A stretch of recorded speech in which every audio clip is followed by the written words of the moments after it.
In your book, you introduced the idea of evolution as a treadmill. Can you elaborate on that? So this is called the Red Queen hypothesis. And the idea is that the environment is constantly changing around us.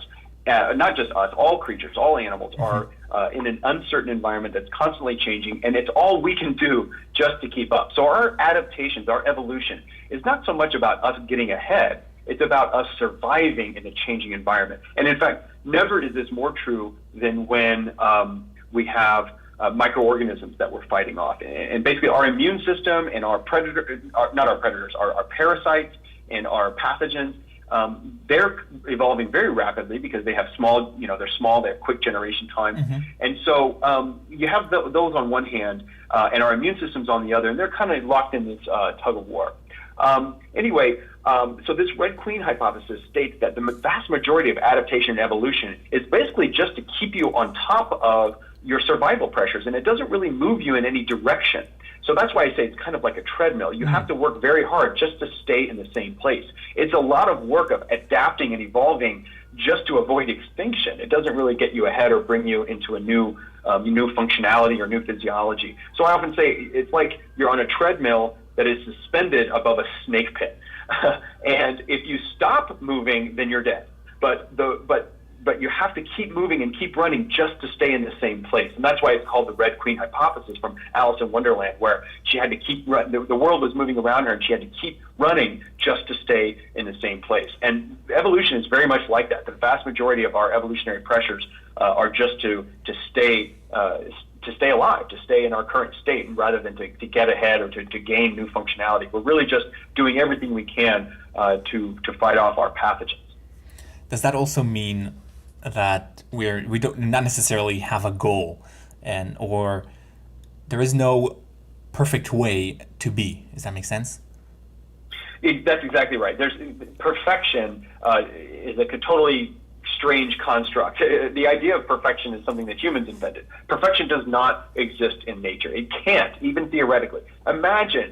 Try to imagine, if you can, what a perfect organism would be. So it finds all of its food. It defeats all of its predators, or evades all of its predators. It finds all of its prey, if it's a predator. It defeats all of its pathogens.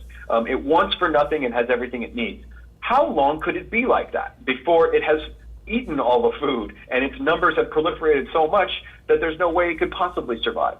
And so even theoretically, you can't imagine what a perfect organism would be.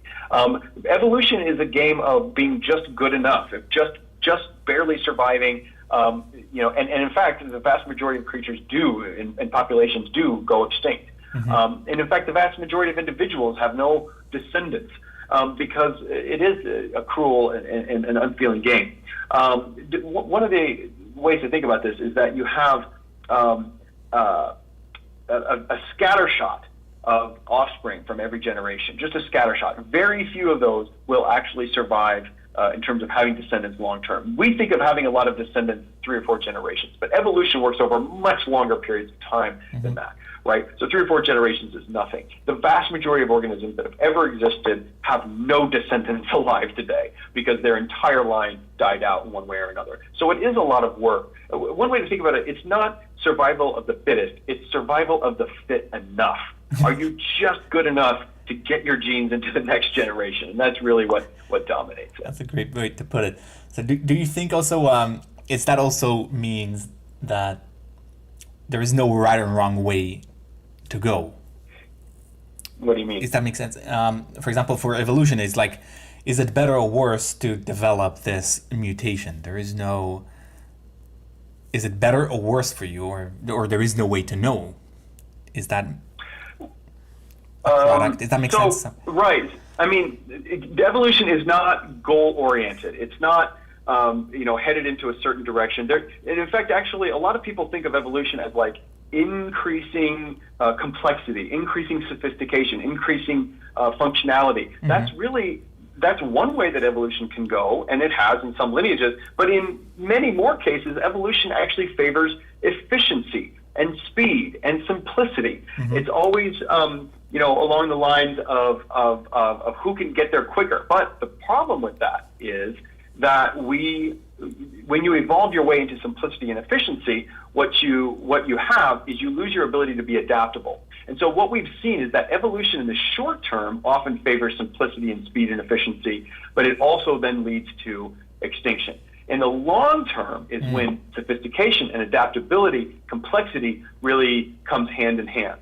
And that's how we can get these crazy complex bodies and large bodies and sophisticated physiology. But it's really sort of against all odds. In fact, many people would say that humans are the most unlikely of creatures. Yeah, it's fascinating. Thank you.